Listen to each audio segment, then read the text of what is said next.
China has completed its longest ever manned space mission as Beijing prepares to launch its own fully fledged space station by 2023.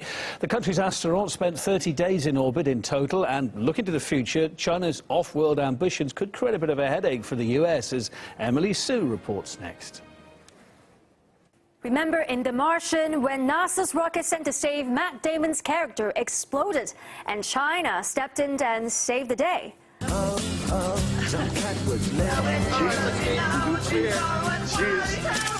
Having the US and China working together in space sounds great in theory, but it's impossible in reality. Why?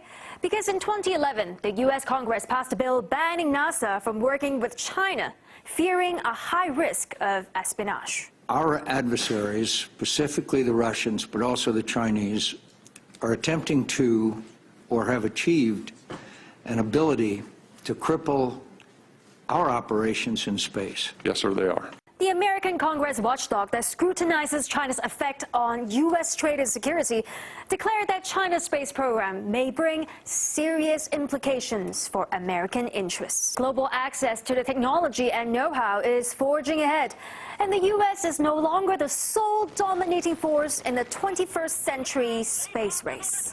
In just a decade, China's launched its first manned mission in space, conducted its first spacewalk, built the first demo space station in 2011, and in 2013 got its first rover on the moon. And just this month, blasted its most powerful rocket to date. China's development has been faster than any other nation. 10 years ago, there was no gap because China just weren't on the page when you compared them with NASA.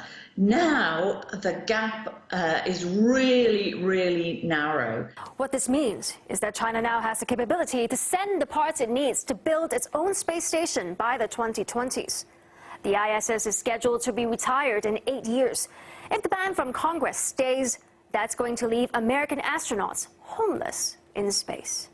It's a very stupid decision, but that is the politics. That is the struggle between the powers. The reason why China didn't take part in the construction of the International Space Station is because the US excluded us. That's why we were so determined to build our own. Despite that, China still has an open attitude to work with any country, including the US. After watching The Martian, the head of China's National Space Administration urged the US to be more open-minded to working with them. Now it's up to the Americans to see if they can be swayed by their own inspirational stories. Honouring the memory of World War II heroes who fought for the freedom of people the world over has become the driving force for one man from Latin America. We hear from him next. He now works to return Soviet military awards to the descendants of those to whom they were originally given. Following his father's funeral in 1992, Roman Kazantsev discovered that all family archives, along with his father's military medals, had vanished. Years later, when he'd already given up hope of recovering the family heirlooms, he received news from Latin America. Can you imagine? I'm here in Russia, and all of a sudden I'm contacted by a Mexican man who shows me a document with my father's handwriting on it. I was excited at first, and later shocked when I found out that the serial numbers matched. Eduardo Cruz is interested in everything that has to do with the feats of the Soviet people during the Second World War. A jeweler by trade, he seeks out military awards at pawn shops and online auctions all over the world, and then passes them on to the descendants.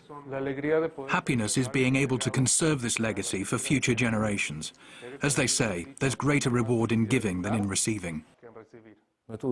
I was excited to the point that my hands were trembling. I pondered the fascinating fate of this medal, how it had made a round-the-world trip. Hello, Eduardo.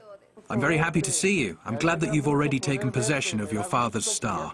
My project belongs to all those friends who, despite their origin and language, honor and protect the memory of World War II heroes who defended the freedom of all people around the world. Thanks to a man who lives thousands of kilometers away from Moscow, Roman now has yet another memory of his heroic father. And he's eternally grateful to Eduardo, whose honorable hobby continues to reunite fallen Russian soldiers with their descendants. Roman Kosarev, RT, Moscow region.